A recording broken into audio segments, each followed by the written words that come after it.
Olá pessoal, sejam muito bem-vindos a mais um episódio do Sentinela Cast. Hoje nós conversaremos sobre um assunto muito maneiro, sobre criação de mundos. A gente está com um convidado especial aí. Nosso convidado é Rômulo. Seja muito bem-vindo aí, professor Rômulo. Olá galera, tudo bem? Eu sou o Rômulo, já fiz muita coisa, mas atualmente sou só servidor público mesmo, e usando essa minha fonte de renda para sustentar o meu vício e minha paixão, que é mestrar RPG. Contar história, mestrar RPG, enfim, contar histórias. Esse é o meu forte. Aí, beleza. E também estamos aí com o nosso parceiro aí, João Vitor. E aí, pessoal? Construção de mundos é semelhante a uma pessoa que vai a um país e só ela lembra do que viu. Uau. Aí, parceiro. Mas E eu, Alexandre, galera, eu digo uma coisa. Eu crio mundos para apaziguar meu complexo de Deus. Olha aí, rapaz. Não, eu tô na zoeira, mas eu tinha que falar sobre isso. Isso aí é o conceito do Nietzsche aí, ó, do super-homem. Olha o cara aí. Sério, nem... Mas eu entendo. Algumas pessoas já me falaram assim: Romulo, você era professor, agora você quer ser só mestre de RPG, você tem uma coisa com controle, né? Eu falo, nossa, gente, que isso? Essa impressão passa. Pô, caramba. Pô, mas aí é zoeira demais, né? Te colocou na parede, coitado, Romulo. Vacilo. Pô, gente, mas então, a gente tem aí um tema muito abrangente, criação de mundos e tal. E o Rômulo é escritor, também tá nessa encruzilhada aí de tentar engajar nesse meio criativo de palavras e palavras. Energia criativa às vezes vira um malabarismo que a gente se perde no meio dele, assim. Rapaz, e é ruim quando tem muito malabarismo, viu? Eu acho que, assim, hoje, e eu digo, assim, de experiência própria, quando a gente fala em construção de mundo, eu como um perfeccionista que sou com o meu, digo que, assim, criar um mundo, você cria um mundo para contar uma história, né? Eu acho que é por isso que eu me apeguei tanto a mestrar RPG, eu me apeguei tanto a narrativas, histórias. E eu acho que hoje, com tanta produção de conteúdo, existe também um nível de experiência muito maior das pessoas que consomem conteúdo, até em relação ao que os mundos têm para dizer, assim, a verossimilhança dos mundos, a consistência dos mundos, a qualidade dos mundos. Então, hoje você entra no YouTube e vê um vídeo de 20, 30 minutos analisando cada cena, cada corte, cada palavra do episódio de uma série, né? Então eu acho que hoje o fluxo de informação, acho que ele pressiona o escritor, né? O criador de conteúdo, enfim, o mestre RPG que seja, a ser meticuloso com o que ele pretende fazer. Assim, criar mundos, assim, criar sua narrativa, você tem que ter uma coisa bem muito clara na cabeça, assim. É justíssimo. Inclusive, nessa perspectiva de olhar para o processo de criação de mundos e a perspectiva das pessoas de fora que estão esperando receber esse produto, eu vejo que o Martin demora muito tempo para escrever o livro do Game of Thrones, talvez por isso, né? Talvez por essa exigência que as pessoas têm e a necessidade que ele também precisa para poder criar aquela história de uma forma coerente, né? Porque são 5 livros anteriores. Assim, eu não sei se são só... Se poderia ser dito 5 livros, porque assim... É muita história que tem dentro de um livro daquele. São vários livros, são várias histórias, enredos em um livro daqui. Então, assim, é uma coisa gigantesca e monstruosa, cheia de tentáculos que o cara tá tentando decifrar ali. Manter a coerência de algo tão vasto assim dá muito, muito trabalho. Assim. Dá um trabalho imenso. Mas é um trabalho que eu acho que para quem se pretende escrever ou falar sobre o que a gente chama de high fantasy, né, a alta fantasia ali, aquele estilo, né, iniciado, não exatamente iniciado, mas popularizado pelo Tolkien, né, de mundos fantásticos com um grau ali de profundidade, verossimilhança um pouco mais voltado para o público jovem e mais adulto. Eu vou te contar, não é brincadeira não, não é fácil.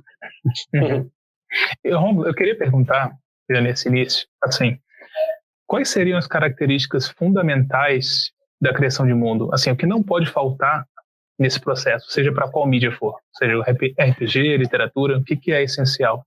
Bem, então, brevemente, assim, a gente tem, vamos falar, criar mundos, né? E a maioria dos mundos que são as maiores franquias que a gente conhece hoje são mundos criados retroativamente, né? Se você for falar hoje de universo Star Wars, de universo Marvel, não foram mundos que, assim, você foi criado uma estrutura, uma mitologia, uma lenda, um passado, para depois você falar como é que são os povos, para depois você falar como é que são. A coisa meio que fez sucesso e aí, ok, vamos preencher retroativamente e expandir, né? Então, sim, essa criação de mundo, acho que ela é muito, muito comercial, ela está muito ligada a, assim, como fazemos para vender mais dessa franquia, como fazemos para lançar mais livros, mais filmes, mais coisas. Isso aí. É a síndrome do Boba Fett, não é? Harry Potter também. Exatamente, Harry Potter infelizmente também caiu nessa linha, assim. Então a criação de mundo, quando ela está nesse nível mais comercial, expandindo uma saga, um livro ou uma série que fez muito sucesso e enquanto estiver fazendo sucesso dá dinheiro, enquanto dá dinheiro vão inventar coisa para fazer. Para mim isso é um processo totalmente diferente da criação de mundo que geralmente predomina entre os escritores, do qual o melhor exemplo é o Tolkien.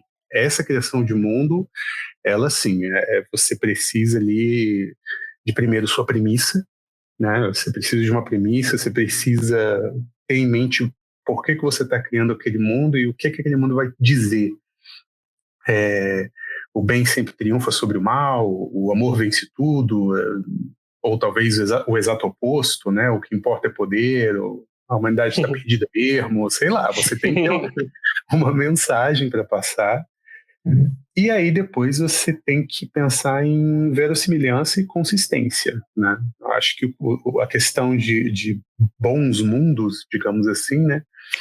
Eles geralmente são verossímeis, né? Não quer dizer que eles são reais, mas assim, se eu te falo que no meu mundo as pessoas voam, eu não posso te dizer que o antigo rei ele caiu da escada e morreu com a queda. Né? Então, verdade.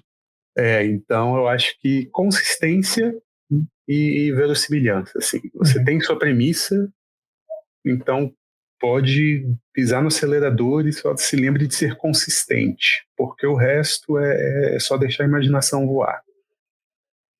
Legal. Capaz de a gente criar um mundo aqui agora. Rapaz, mas pô, esse negócio que o Ron falou é muito verdade, sabe? Porque tem muitos seriados que acabam tentando expandir o mundo, mas acabam tropeçando nas próprias coisas antes pré-estabelecidas. Aí fica uma bagunça. Aí o pessoal pode ficar achando, pode cansar do negócio. É um efeito contrário. Exato. Eu acho que tem tropeços que são perdoáveis, tudo bem, mas tem outros que realmente fica muito visível que, né, assim, falar, tá, ok, você só botou isso aí para apelar para a nostalgia de quem viu o início desse mundo lá atrás, ou os filmes mais antigos, ou para quem leu o livro original, né, enfim, apelar para esse sentimento de nostalgia, assim, do que para efetivamente construir um novo arco narrativo né, interessante e tal. Para mim, o exemplo que mais me vem à mente realmente são os filmes Animais Fantásticos e Onde Habitam. Acho que o primeiro é o exemplo perfeito de uma expansão de mundo que deu certo, que faz referências, faz citações, mas se preocupa em expandir desenvolver o seu próprio personagem. E aí você percebe no segundo filme do Animais Fantásticos, aí você nota esse desespero para apelar para fanbase, né? De tipo, olha só, esse é aquele personagem lá, olha só, esse é aquele personagem lá, olha, você não gosta dele, olha só ali de novo aqui. Ele é o dono da pedra. Nossa. E eu acho que isso fazer dinheiro. Mas eu acho que isso também eu sinto uma inteligência um pouco insultada, sabe? Eu acho que o diretor fica se apoiando nesses artifícios de desenvolver um mundo de uma narrativa assim. Eu sinto assim, confie no seu leitor, no seu ouvinte. Eu acho que isso é uma parte interessante de criar o mundo. Assim. O Martin, ele é excepcionalmente bom em fazer isso. O único problema é que ele tem personagem demais, então você realmente vai deixar algumas coisas passarem batido, né? Mas ele é ótimo em fazer exposição sem ficar te explicando como o mundo funciona, sem ficar parando para dar uma aula de... Né, como é que as coisas funcionam, você nem percebe em que momentos você aprendeu sobre o mundo dele, porque isso vai sendo dosado nos diálogos, numa descrição aqui, numa outra ali, assim. Ele realmente é um dos melhores escritores de fantasia em fazer isso. Então não exacerba assim na hora de contar as coisas, né? Ele só fala, ele fala o que é importante para a cena e pronto, acabou. Exatamente, o que deveria ser uma regra, assim, uma regra boa para qualquer roteirista ou escritor, dê o mínimo possível de informação para que a cena prossiga. Se você tem um mundo que tem, às vezes, um sistema de magia muito específico, você inevitavelmente vai precisar de uma cena para explicar para quem está assistindo, para quem está vendo como funciona aquela magia ou como funciona aquele item mágico. Mas tem que parecer o mais natural possível, né? Assim. Poxa, isso me lembra para comparar animes em geral. Vocês já chegaram a ver algum anime aí, seja lá qual for, e aí se depararam com uma cena que o cara tá explicando uma bíblia no meio do negócio? É bem típico. Então, isso é coisa típica de anime, assim. Os caras estão lá no meio da luta, estão se encarando, e aí o cara vai usar o poder dele, é o poderzão. É o ultimate power, sei lá das quantas, e o cara vai explicar cada passo. Não, aí antes disso também tem, tipo, a história do cara toda, antes dele dar o golpe, né? Então, assim... Eu te explico por que eu virei vilão, porque chutaram meu gato lá quando eu era moleque e tal, e agora o meu poder das garras do tigre, na verdade, é uma referência ao meu gato e tal. Exato. Quando eu te cortar, na verdade, você não vai sentir o corte até daqui a 12 horas, e se você der 3 passos, nossa... Isso é típico de japonês. Não, assim, parece até sátira, não sei, nossa...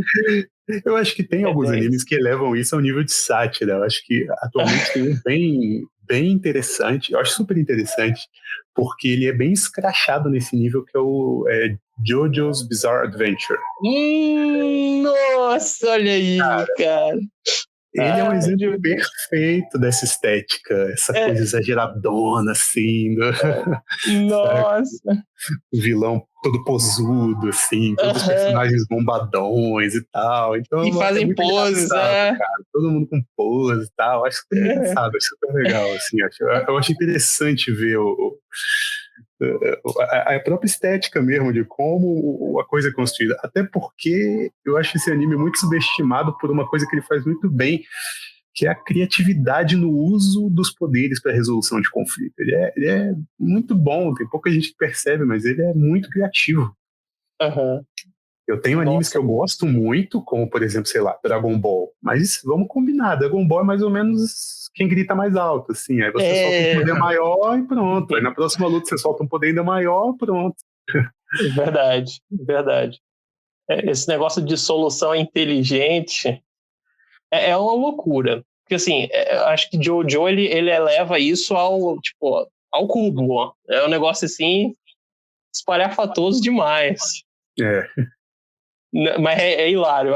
Nossa, eu tô vendo Jojo agora, por conta dos memes. Descobri Jojo por conta dos memes, cara. E aí eu fui querer ver que loucura é essa, que negócio mais retardado é esse. Pô, eu tô gostando. É engraçado, né? Eu acho legal, assim, acho que você dando uma chance ali pra primeira temporada, entrando na segunda, assim, você começa a ver, assim, cara, pior que o negócio até que é legal, assim. Romo, aí eu queria saber uma coisa, porque assim, eu também escrevo e tal, e eu tive um período em que eu ficava fazendo, tipo, pesquisa e tal, querendo, poxa, caramba, preciso fazer um mapa, preciso fazer umas coisas assim. E eu sempre topava em vídeos ou em matérias, coisas que eram voltadas para o quê? Para criação de um RPG, de uma campanha.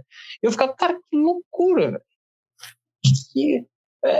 E aí, mas tem mesmo, tipo, digamos assim, uma etapa assim que é muito que converge escrita, criação de mundo com RPG? Olha, sempre vai convergir sendo do mesmo gênero, né? Acho que jogar um RPG de vampiro e escrever, por exemplo, vão ser experiências muito parecidas. Uhum. Eu acho que a diferença de escrever para mestrar é que quando você mestra RPG, você é um pouco mais roteirista do que escritor. Você é uma mistura de roteirista com diretor de cinema, assim, porque você controla cenas ali na hora, assim. Então, às vezes a exposição de uma regra ou de alguma coisa que você criou para o seu mundo ali, no seu livro, ela é feita de um jeito quando você está parado escrevendo e você pode revisar e tal, e ela é feita de um jeito totalmente diferente quando você está interpretando a cena ali na hora. Né, tá lá você com os jogadores e você interpreta a cena ali na hora, você interpreta um personagem falando ou explicando alguma coisa, né, então você escrever lá como funciona a maldição tal, que vai bater as 12 badaladas e alguma coisa acontece.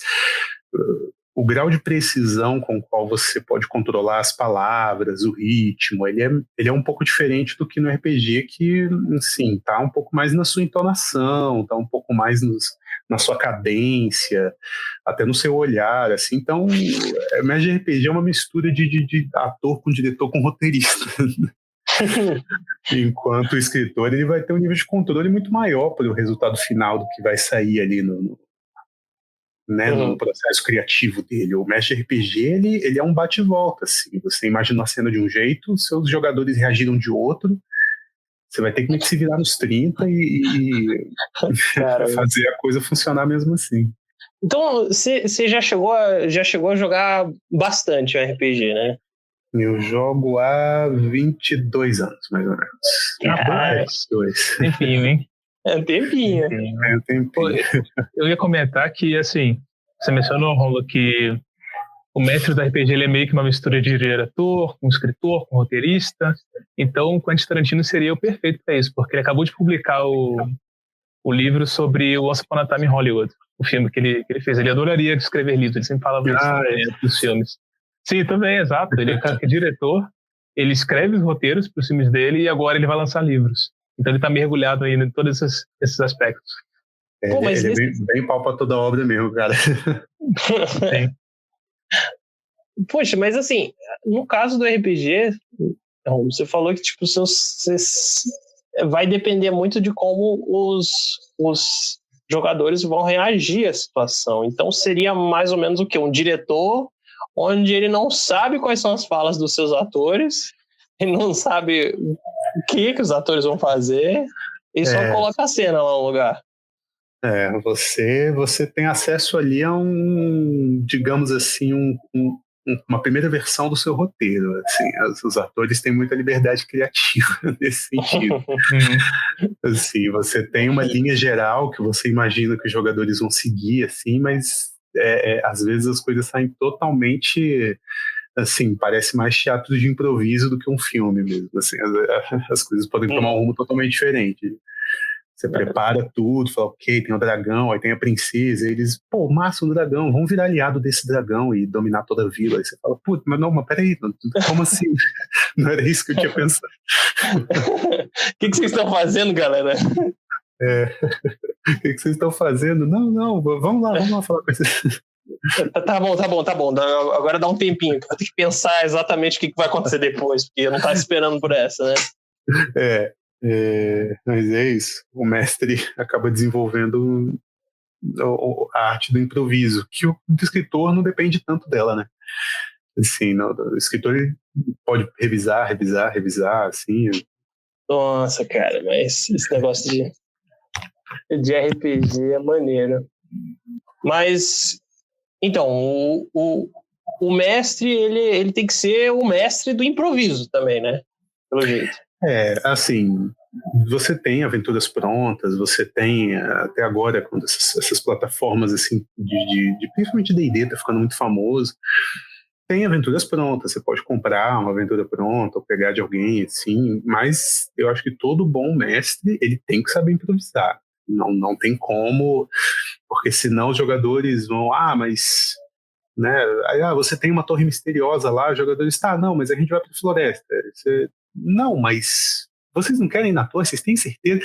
E aí fica, se o mestre deixar muito visível que ele está tentando forçar os jogadores para seguir uma certa linha de ação, a coisa perde um pouco do brilho, assim. Pois é. Porque RPG é muito, muito de imaginação, pô. Caraca, você pode fazer qualquer besteira que você quiser. Né? O mestre RPG, ele, sei lá, você tem que pensar num mundo de Schrödinger, né? Ele existe, as coisas existem e não existem, até o momento em que alguém abre aquela porta, assim. Então, então você tem assim, né? Vou entrar aqui vou entrar aqui nesse bar aqui. Eu falei, eu não tinha pensado nisso, mas tudo bem. Você entrou e agora tem, sei lá, tem 3 pessoas, tem uma atendente lá, tem um cara secando copo, perguntou o que você quer beber. Né? Aí, eu perguntei para ele se ele tá bem, perguntei da mãe dele. Falei, ok, bem, já que você perguntou, a mãe dele tá mal, ela tá no hospital, ela tá, sei lá, e você vai tendo que inventar. Tem que... on the fly. Eu confesso que eu sou um pouco bem noob nessa área do RPG, mas disposto a aprender e até jogar com o pessoal aí. Mas, assim, pode ser uma pergunta bem noob, mas qual a diferença do D&D para o RPG e onde que eles se encontram? O RPG é o role-playing game, né? É o jogo. O D&D é só um dos muitos sistemas que tem, né? É como você falar assim, eu tenho banco imobiliário e eu tenho jogo de tabuleiro. O jogo de tabuleiro são inúmeros, né? Banco imobiliário ele é só um. Então o D&D ele é um sistema de RPG feito mais especificamente para RPGs de fantasia medieval, né? Todo o sistema ele é pensado de forma a te colocar num cenário de fantasia medieval, mas existem vários outros sistemas de RPG por aí para cenários diferentes, vibes diferentes, ou que, enfim, lidam até com a fantasia medieval a partir de outras mecânicas, assim. A questão do sistema tem muito a ver com o tipo de dados que você vai rolar, com como é que você calcula os seus pontos na sua ficha, como funciona a mecânica das habilidades do seu personagem. Isso é muito o sistema que vai ditar, né? E o D&D, ele é, assim, de longe o sistema mais jogado do mundo, mas bem de longe, assim, tipo, ele é realmente o mais famoso, sem nem comparação, assim. Não é o que eu mais joguei durante a minha vida. Eu joguei um sistema próprio que eu mesmo acabei inventando ao longo do tempo. Que legal. Mas... Fala aí um pouquinho, porque de certa forma é uma criação de mundo, né? Essa pessoal. Sim, quando eu comecei a jogar RPG, eu comecei nas versões antigas do Dungeons and Dragons, assim, né, na escola. Eu tinha, sei lá, uns 10, 11 anos. E aí eu gostei muito do RPG, na época não era fácil essa coisa de internet, baixar PDF e tal, então você tinha que comprar o livro. Eu consegui comprar um dos livros, cheguei a jogar um pouco, mas como eu queria criar os meus próprios mundos, e eu não tinha nenhum tipo de material suplementar para me ajudar a fazer isso, eu falei, eu vou criar um sistema meu que é mais flexível em relação a esses aspectos aqui, que eu acho que o sistema está muito duro, e vou criar o meu próprio. E aí, enfim, fui fazendo, aí ia recebendo feedback dos meus amigos, ia mestrando uma aventura, ia mestrando outra. As aventuras que eu mestrava eram basicamente cópias descaradas dos meus animes favoritos, dos meus jogos favoritos. de Pokémon, de Street Fighter, de Gundam Wing, de Medabots. Nossa, a gente já jogou RPG de tudo que você imaginar. De Harry Potter, nossa. Tudo virava uma tabelinha e eu imaginava como é que eu posso fazer isso funcionar dentro de um RPG. E eu pensava, quais são os aspectos mais importantes desse mundo, as principais mecânicas, com o que eu precisaria me preocupar se eu fosse jogar personagens nesse mundo. E aí eu copiava aspectos fundamentais ali da construção do mundo e meio que apertava o play e às vezes saiu uma coisa fantástica, às vezes saiu uma coisa bem nada a ver, mas às vezes saíam coisas boas, assim. Show. Poxa, mas tá aí uma coisa, Romulo. Acho que pior que, no meu caso, eu conheço RPG. Eu sei, aquele tipo de situação em que a pessoa vê de longe assim, acha o máximo, ai que linda, e aí continua olhando pela janela e tipo, nunca realmente teve uma experiência de início, meio e fim com RPG e tal. Eu já tentei jogar, mas assim, quando eu tentava jogar, era com pessoas mais inexperientes do que eu. E aí eu tinha que ser o mestre, sendo que eu nunca joguei uma partida normal, sabe? Então assim, acho que eu tô tropeçando aqui um pouquinho. Hoje tá mais fácil achar gente pela internet, mas realmente montar uma mesa assim, de vamos todo mundo juntar, jogar e tal. Porque RPG demanda muito tempo, né? Demanda muito tempo do mestre para preparar. E assim, tem campanhas que duram meses aí, às vezes até anos, assim. Então realmente o tipo de coisa que você ama e está sempre fazendo, ou você realmente acaba não tendo muita paciência. E eu até compreendo as pessoas que acabam pulando fora, assim, falando, não, trabalho demais. Porque realmente é um nível de mergulho no todo o processo criativo ali, porque o jogador também cria, né? O jogador narra a própria história, o jogador progride o próprio personagem. A jornada do herói, na verdade, quem não faz não é o mestre, são os heróis, né? Então, a gente teve histórias muito interessantes de jogadores personagens que evoluíram, assim, que o cara começou de um jeito, terminou de outro, começou com uma questão, aí, né, superou aquilo, superou uma dificuldade e tal. Então, às vezes saem histórias muito boas que, na verdade, são jogadores que trazem, assim, não é nem o mestre. Pô, aí no fim das contas vira uma história mesmo, que o próprio pessoa não decidiu onde que vai pegar o caminho, né? É bem, bem interessante. Tem uns resultados ótimos, assim.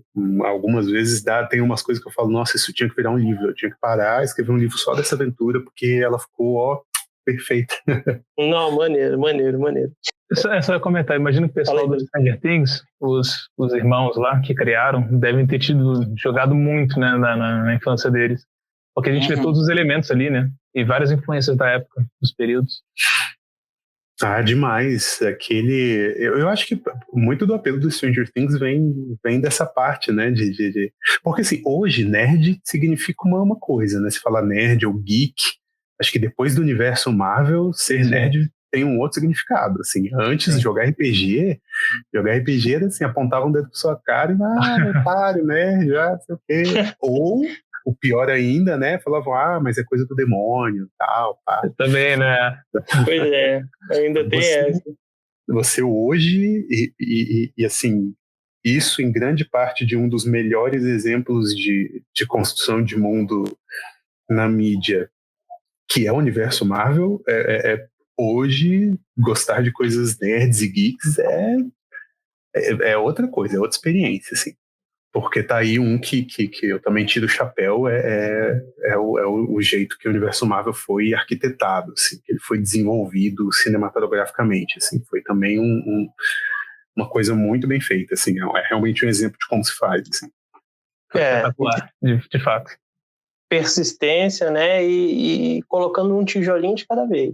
Tijolinho de cada vez, desenvolve personagem, desenvolve as relações entre os personagens, motivação, tal. Nossa, é fantástico, assim. Realmente dá para fazer um contraponto com a DC aí para dar os dois exemplos perfeitos de construção de mundo aí. Mas uma querendo imitar a outra, né? Uma querendo imitar a outra sem fazer o trabalho que a outra fez. Tem coisas que levam tempo. Que levam tempo. O Snyder Cut não resolve. Tá aí um outro que eu tenho que ver também. Não assisti também, mas o pessoal amou, né? Eu acho. Eu ouvi falar muito bem, até porque o sarrafo tá baixo, né? Então, assim, eu imagino que há muito espaço para melhora considerando o anterior. Mas também não é como se fosse um endgame da vida. Então, eu tô indo com as minhas expectativas bem moderadas, assim. Justíssimo.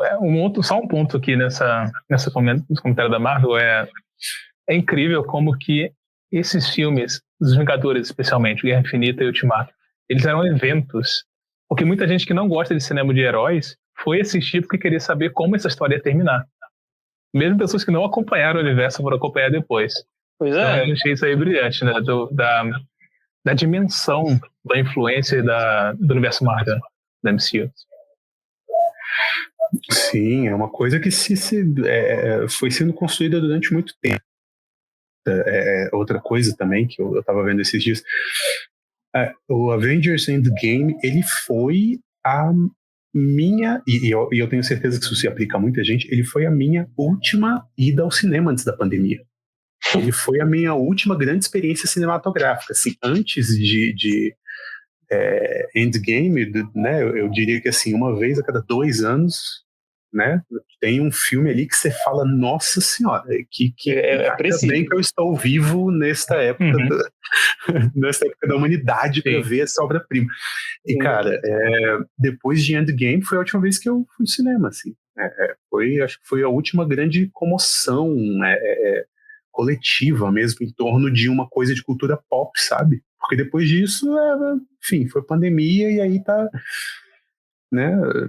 Foi uma força disruptiva até depois de tudo isso. Então deu até uma sensação de quebra, assim, deu até um vazio no coração, assim, sabe? A galera que gosta dessas coisas, porque... E ficou um vazio. Ficou, né? Ficou um vácuo ali que a pandemia eu acho que agravou, né? Porque, né, eu lembro que o lançamento do filme da Marvel era, né, você já combinava com os amigos, pô, e aí, bora, aí um dia que a gente vai ver? A gente vai ver que dia? A gente vai ver na estreia. Dia, beleza, bora, na estreia. A gente vai ver em tal cinema, tem copo, eu quero copo. Eu até hoje tenho uns 6, 7 copos, tudo de filme de super-herói. É surreal também, eu achei, né, na época, como que os cinemas abriam sessões às 11 horas da noite, 11h30 da noite, meia-noite, todas cheias, para ver o Endgame. É isso aí. E assim, o contraste de hoje em dia é que tá tudo vazio, cinemas agora estão...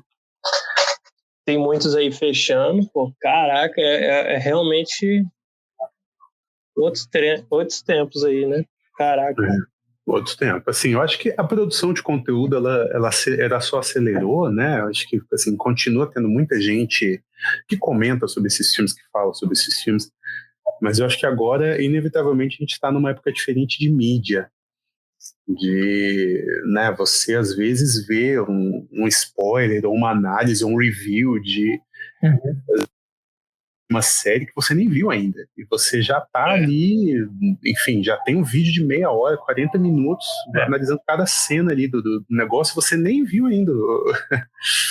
Então acho que hoje em dia já tá um pouco diferente. Eu acho que existe uma dialética, né, entre a produção de conteúdo, né, a produção de cultura e o consumo da cultura, assim, acho que não tem mais, acho que nem tem mais como reproduzir o que a Marvel fez, porque hoje todo mundo já está safo, né? Você já tem a internet, você já tem as pessoas vendo as coisas acontecerem, você já tem o pessoal especulando, se apareceu tal coisa, tal cena, assim, assim, assado, isso quer dizer que muito provavelmente o próximo arco vai ser o arco do vilão tal, então quer dizer que eles vão desenvolver para cá, tal cara foi visto no set de filmagem, isso quer dizer que ele provavelmente vai ser, cara... É muito rápido. Visto para lá e para cá. Mephisto, Caraca. Pois é. E assim, nessa linha de produção e conteúdo e consumo do conteúdo, porque tem muito mais coisa para a gente assistir do que tempo para de fato assimilar todas essas coisas. Eu queria perguntar qual o quanto a originalidade ela é perdida em todo esse processo, porque é tanta coisa produzida que é difícil achar coisas originais legais, sabe? E às vezes é o mais do mesmo. Eu acho que Cruella é um pouco disso, né? Você pegar uma história lá dos anos 90, que na verdade é uma história dos anos 60, você traz agora o filme de um personagem secundário. Não estou falando mal do filme, só estou comentando que mas eu vou falar, pode deixar. parece ser não seja por isso. Um declínio de originalidade. Eu acho que bem, primeiro, respondendo a sua pergunta de forma bem simples, é difícil ser original, é difícil fazer coisa boa, e eu acho que nesse sentido a gente tem que usar a era da informação a nosso favor. Então eu sempre faço questão de tentar ver produtores de conteúdo que pegam pontos fora da curva, que olham essas coisas que estão fora do radar.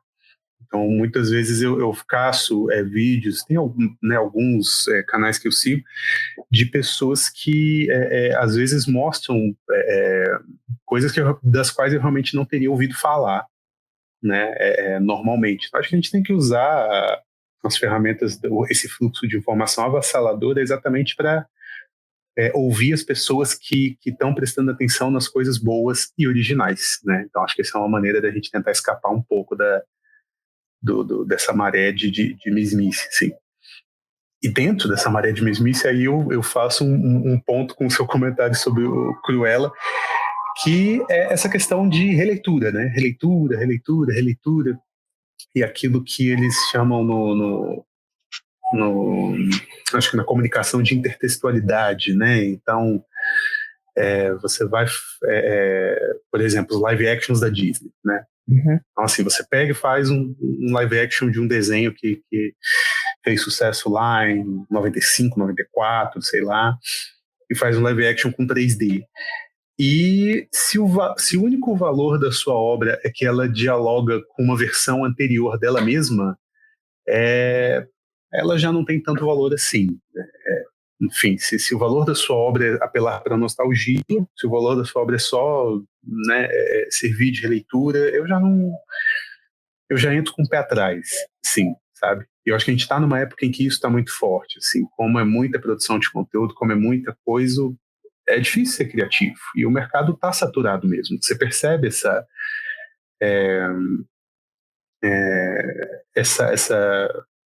estúdios aprovando orçamentos gigantes para, enfim, coisas pífias, remakes, releituras, refilmagens. Isso é só um sintoma, né? A causa elas são mais profundas, mas isso é só um sintoma, assim.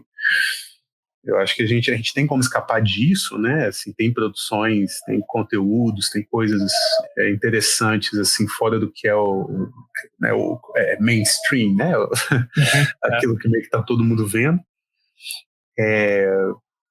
Mas sim, eu acho que tem como ser original. O problema é que o original nem sempre ele tá com o holofote ali em cima dele. Às vezes, né, tem umas gemas escondidas por aí, assim. É pura verdade. Eu acho que só esse ponto e o Alexandre entra, eu acho que para a Disney o valor de fazer os remakes foi puramente econômico. É ganhar dinheiro de novo com essas histórias que deram certo, apresentando para uma nova geração, 20, 25 anos depois. O que é meio triste, né? Parar para pensar. E isso em relação às gemas, cara, eu tenho umas gemas aí que eu acho de vez em quando, que eu fico muito feliz. Tipo, o Parasita em 1917, um coreano, e o outro americano, que eu gostei muito, que foi um dos últimos que eu vi no cinema. Todo mundo tava falando, mas ainda assim me pareceram temas originais de ser trabalhados. Eu gostei muito deles. E um que eu achei recentemente foi O Secreto de Sus Ojos, que é um filme argentino, que é um filme espetacular, eu gostei muito. É de 2009, por aí. Eu acho que o estúdio hoje, que é um bastião de originalidade, é a Pixar. Ainda continua se mantendo. Inclusive, a gente tem um episódio sobre eles aí, sobre a história da Pixar. Mas é basicamente esses comentários. Nossa, mas é. Aí eu acho que até nessa parte de Cruella, não só entra, tipo, problemas tipo, como essa de só querer algum ganho econômico, né? Isso aí sempre vai ter, né? Aí essas produções, elas são garantidas. Porque não tem nostalgia no meio, então vai ganhar de qualquer jeito. A Cruella, ela é meio como uma produção meio que blasfêmia. Por quê? Porque meio que destrói o próprio a produção de onde ela deriva, sabe? Se o filme da Cruella contradiz o original, não tem ligação, sabe? Eu acho que ainda pior é isso, sabe? A galera que faz continuação, mas uma continuação que não tem nada a ver com o que já foi feito. Então, assim, como pode existir, né? Eu acho que isso também tem muita ligação com outra questão de repaginar mundos, né, de repaginar narrativas, que é a de tentar salvar vilões.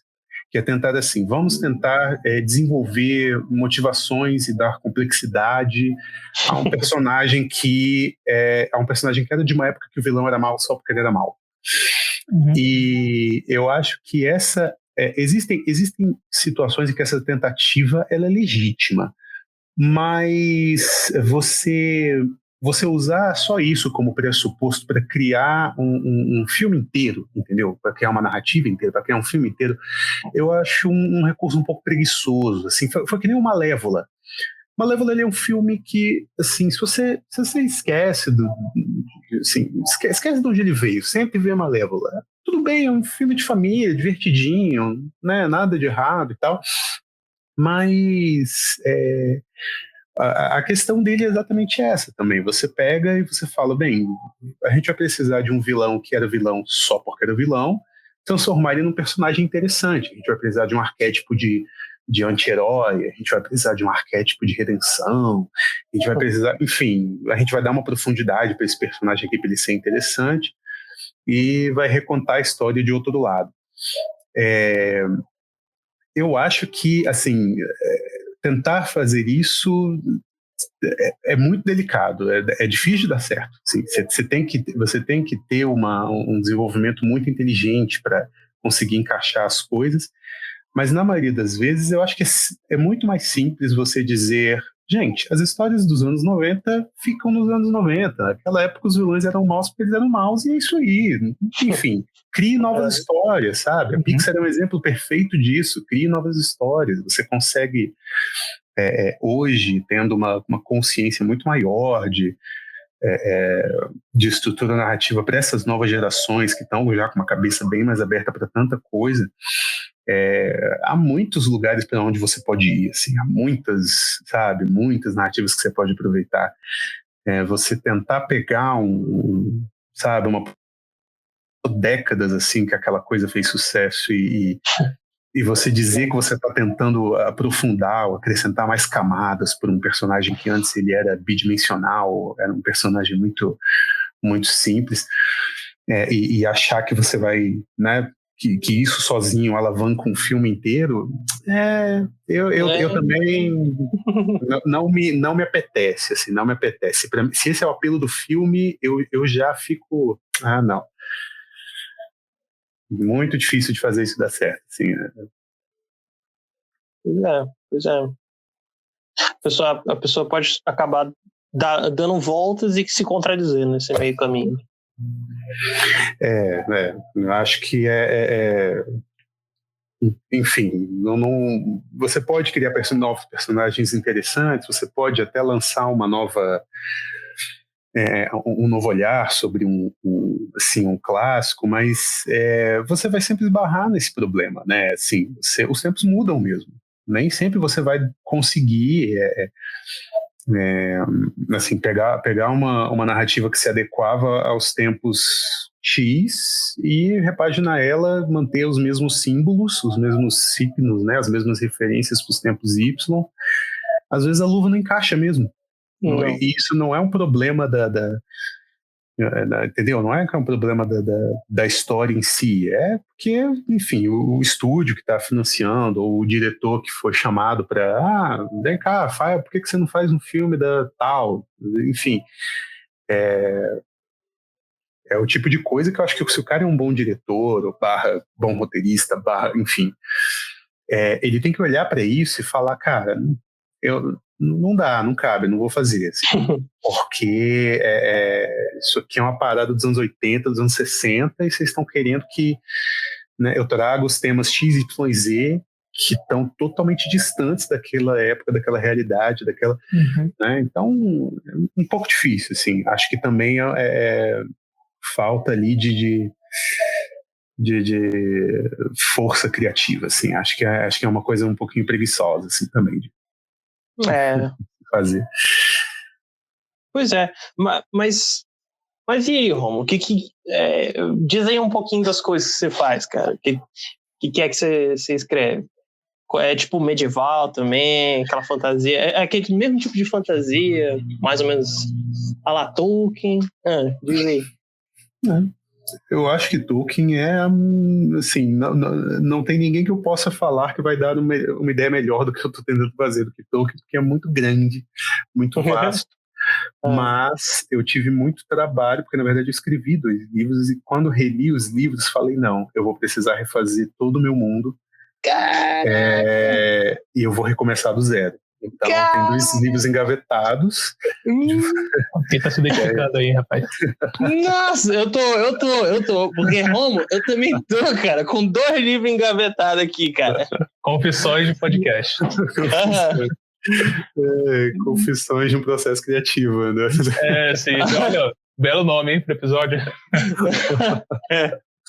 Caraca. Eu sei que eu olhei para tudo que estava ali e eu falei, eu preciso sair da sombra do Tolkien e eu preciso criar minhas próprias mitologias, meus próprios símbolos, minhas próprias coisas. E eu vou ter que começar isso lá atrás com a criação do mundo. E aí eu voltei para o início do início do início e comecei a fazer tudo, todo o panteão, toda a história de novo. Caraca. Cara... Ao mesmo tempo em que comecei a reescrever o primeiro livro, assim, eu fiz as 2 coisas meio que juntas.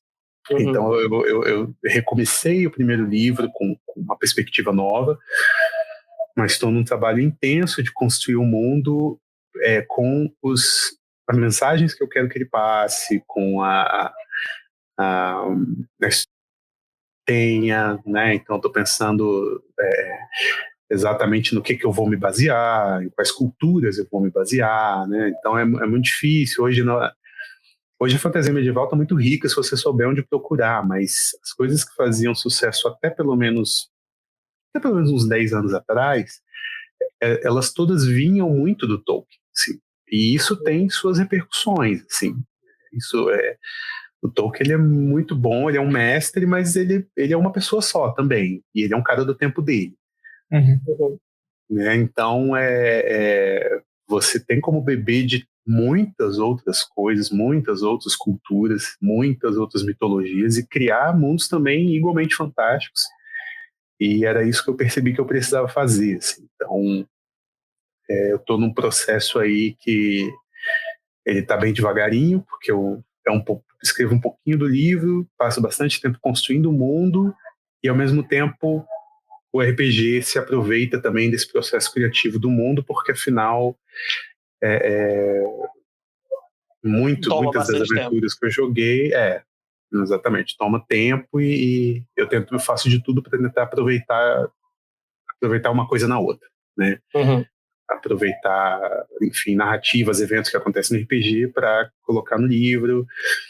e aproveitar coisas que eu já construí para o meu mundo, jogar para o RPG, enfim, até por uma questão de otimizar o tempo e até de conectar essas coisas de maneira mais fluida, porque afinal esse é o meu projeto, é meio que meu objetivo mesmo, assim, né? Criar um projeto que engloba o livro, e eventualmente até materiais de RPG, assim, que eu pretendo disponibilizar e tal, pá, mas isso aí enfim, uma coisa para daqui a algum tempinho ainda. Ah, maneiro, mas é maneiro, é um objetivo legal, poxa, você está fazendo, tipo, o livro, a história principal e, tipo, alguns produtos adjacentes, assim, tipo, até para a pessoa se inserir dentro do mundo também, que é maneiro, poxa, isso, cara. Porque é isso, eu quero jogar isso para o mundo porque é história, né? História move o mundo, assim, narrativas elas movem o mundo, assim, nós nos achamos muito lógicos, assim, muito razoáveis, mas o fato é que no fundo, assim, o que mexe com a gente mesmo é narrativa, assim, é uma história, uma boa história, assim, e isso é uma coisa que eu acredito bastante. Concordo muito. Inclusive eu estava lembrando daquele filme da Pixar, o Coco. O pessoal do Brasil chama de Viva, que é sobre a cultura mexicana e tal. Eu achei tão fantástico. Eu vi recentemente os extras do pessoal da Pixar indo no México, indo em várias cidades do México, conhecer a população, ver como o pessoal vivia, como se vestia, o que comia, como é que era essa vivência, para poder traduzir no cinema. Eu acho que é uma das razões muito essenciais para o sucesso do filme. Mas eu queria mencionar, dessa história toda que você trouxe, todo esse conto que você trouxe da reescritura do livro, me parece algo extremamente fundamental. Não só o criador de mundos, mas de conteúdo também, de todas as áreas, ter essa, no inglês chama de self-awareness, né, dessa consciência de olhar, peraí, o que eu estou fazendo? Como está esse processo? Como que eu posso mudar? Como que eu posso melhorar? Mesmo reconhecendo o erro, mas utilizando o erro, ou um possível erro, para gerar uma melhora. Inclusive, eu mencionei até para o Alexandre hoje que eu estou lendo o livro do Ed Catmull, que é um dos cabeças da Pixar, que é de Criatividade S.A. E eu estou na parte que ele fala sobre o erro, de como que eles, na criatividade deles, no processo criativo deles, de certa forma assimilam um erro, mas essa forma de reestruturar para algo melhor. O Andrew Stanton fala, o diretor do Procurando Nemo e Wall-E, também dessa questão, e que é muito importante ter essa noção de saber o que eu estou fazendo, por que eu estou fazendo, como estou fazendo, reavaliar. Eu acho que essa seria a palavra. Pois é, reavaliar. Verdade. Esse negócio aí de reavaliação é um ponto tenebroso. Até porque fácil, né? Pois é, cara, porque por exemplo, a gente chega no final, a gente tem a primeira ideia, é o rascunho inicial, é o primeiro rascunho da sua obra, digamos assim. Você tá lá, 150 mil palavras escritas e você olha para aquele seu negócio e fala, tá aí, tá pronto, tá feito. Não, calma, gafanhoto. Calma, gafanhoto. Dá lá uma lidinha, dá uma pensada direito, porque, assim, esses caras aí, eles trabalharam com isso durante muito tempo, então eles devem ser muito técnicos com isso. E, assim, no meu caso, eu vou muito no que eu tô sentindo. É o feeling. Aqui tá estranho, ali tá bom, aqui tá... Só que é mais isso. E uma outra coisa também, Alexandre, é que o escritor, ele passa uma parte muito grande do processo criativo sozinho, ele com ele mesmo. Um estúdio como a Pixar, por exemplo, um estúdio de criação, o fluxo do processo criativo, ele se corrige muito mais rápido. Você está numa sala com meia dúzia de pessoas, assim, o poder da coletividade ele é inegável, assim, as pessoas estão ali jogando ideias, uma colou, aquela foi boa, o outro jogou uma outra ideia. Então o fluxo ele é muito menos atravancado, né? O fardo do escritor é que ele 90% do tempo ele tá só ele, né? Por mais que ele entregue o livro dele para 10 pessoas lerem, a leitura que a pessoa vai fazer também é solitária. A pessoa sozinha vai lá ler e depois ela vai te dar o processo final do que ela achou. Ela te dá o feedback depois. Então, eu acho que acho que a grande bênção e a grande maldição do escritor são exatamente essas. Você tem o controle absoluto do processo. E, por outro lado, você tem, né, você carrega o fardo das falhas e engasgos que esse processo traz com você. Então, se você fica preso, você geralmente fica preso sozinho. Opa, então o meu caso é complexo de Deus, mas é Deus grego, que só faz besteira, pelo jeito, né? Mas é normal, cara, normal. Olha, a coisa, quando a Travanque não quer sair, não dá porque é difícil. Geralmente a gente não tem o leitor beta ali, tipo, lendo cada palavra à medida que a palavra vai saindo. Não tem ninguém que está acompanhando o fluxo. Não tem como, né? Então é difícil mesmo, assim. Às vezes você para ali numa ribanceira ali que você fala, cara, como é que eu saio daqui agora? Cara, essa aí Não, mas aí a gente pensando, ribanceira, mas pro escritor ele pode levar 15 minutos, 20, meia hora, 1 hora, mas ele até que dá jeito. Mas aí pro mestre de RPG... Enquanto você está planejando a sessão, o processo é mais ou menos o mesmo, assim, não tem muita diferença não. Agora, se assim, estamos no meio do jogo, estamos fazendo, né? Aí cada um vai lidar de um jeito, aí vai ser cada um tem seus cacoetes, assim. Eu mesmo tenho os meus, assim, às vezes os jogadores estão lá, tipo, parados, tá, beleza, e agora, o que a gente faz? E aí eu paro ali, eu fico pensando, cara, eu também não sei o que fazer, eles se meteram num lugar que não era pra eles irem, agora eu não sei o que fazer com eles, assim. E aí eu também fico meio calado, às vezes rola aquele silêncio meio constrangedor, eu pergunto de novo, o que vocês vão fazer? Vocês vão fazer alguma coisa? Aí eles, a gente não sabe muito bem o que fazer agora, e eu ali... E aí, enfim, aí eu acabo inventando alguma coisa. Jesus amado, eu acho que eu ia... Às vezes, enfim, aí... Rapaz, eu acho que eu ia ser o pesadelo do mestre, com certeza. Não, o fulano tá pensando em fazer um negócio todo estruturadinho aqui. Não, vamos dar a volta, vamos pular por cima, vamos fazer um buraco, tá lá por debaixo, seja, sei lá, fazer besteira. Parece ser bem legal, né? Assim, o RPG dessa construção conjunta, de certa forma. Assim, é muito comum que pelo menos numa mesa com jogadores experientes, e assim, como eu jogo, passei muito tempo jogando com as mesmas pessoas, eu tenho jogadores que eu meio que conheço os padrões de alguns jogadores. Assim, eu sei quem é o jogador que geralmente vai ser o cara que vai ceder a tentação pelo poder, ou quem é o jogador que geralmente vai ser o justo, o bom, o leal. E é muito legal ter essa dialética assim, na hora que você está criando o mundo, assim. Então eu já criei situações em que era para, não sei, reaver um artefato mágico de grande poder, e aí eu propositalmente deixei o artefato cair na mão do cara que eu sabia que era o que ia ceder ao poder. Eu sabia que ele ia fazer o circo pegar fogo. Olha aí a treta. Olha só. E vem cá, e os personagens, assim, um jogador pode lutar contra o outro ou não? Ele sempre tem que ser do mesmo grupo? Isso às vezes acontece, mas eu tento evitar que isso aconteça, a não ser que os jogadores sejam experientes, eles saibam o que eles estão fazendo.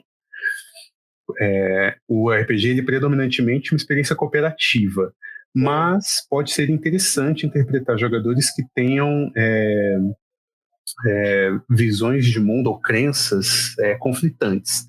Mas o conflito ele tem que servir da narrativa. O conflito ele tem que desaguar em alguma coisa que avance a história. Porque um jogador que é meramente disruptivo, que é meramente do contra, ou que fala, não quero, vou te fazer tropeçar, vou te dar um murro na cara, assim, isso é um comportamento considerado meio tóxico, assim, dentro da comunidade que joga RPG em geral, porque você assim, você está sentado ali com seus amigos, vocês querem completar uma missão, vocês querem fazer algo. se tem uma pessoa que está atravancando esse processo, que está atrapalhando vocês de fazerem algo, a gente já não está. Né? Então, agora, se eu tenho um personagem que tem uma crença específica, o outro tem outra, e aí meu personagem acha que a gente tem que usar o Anel do Poder para, enfim, derrotá-lo.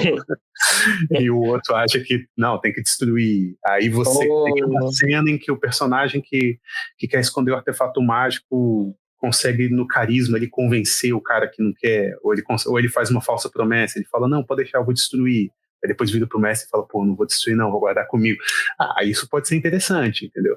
O que esses personagens não podem é ficar batendo cabeça ali e a história parar. Então, assim, o personagem luta contra o outro ou entra em conflito contra o outro quando isso serve a uma cena que é produtiva, ao meu ver. Eu, como mestre, eu prefiro mediar conflito entre personagens dessa maneira. Porque se for por pura teimosia ou só para aparecer, ou só para... Aí é uma coisa que corre um risco de vazar para fora do jogo, e o pessoal fica meio irritado, e às vezes a gente, estamos tentando aqui fazer a parada, e o fulano tá atrapalhando e tal. Então, conflito é o que move qualquer narrativa, né? Então, para mim, pode vir com conflito, mas eu deixo dizendo, assim. E aí eu falo, beleza, você vai me levantar uma bola, eu vou cortar, ótimo. Ok, então, né, vamos seguir para a próxima cena, vamos continuar a narrativa, aí tudo bem. É tipo o conflito servindo a história e que, de certa forma, chegue também à sua reconciliação. Tanto na conclusão da história, quanto na reconciliação entre esses amigos. De certa forma, fechando aquela narrativa, né, digamos assim. Exatamente. Na grande maioria das vezes, esse é o objetivo. Assim. Então seria tipo aquela lutinha entre super-heróis, né? Que rola na Marvel, né? Exatamente. Esses mané vão lutar, mas no fim das contas eles vão lutar junto contra o cara do mal, né? Exatamente. É uma coisa bem breve, assim. Eles saem na porrada ali porque eles se desentenderam ali na hora, mas eles superam suas diferenças. Existe apenas uma coisa que é um processo narrativo muito específico, mas isso é muito raro de acontecer porque os jogadores têm que estar realmente comprometidos, que é realmente das diferenças irreconciliáveis que acabam terminando em um grande duelo final, assim. Isso pode acontecer também, mas é um pouco mais raro, assim. A gente tem essa questão da rivalidade. Tem um anime muito bom, não sei se vocês vão conhecer, Samurai Champloo.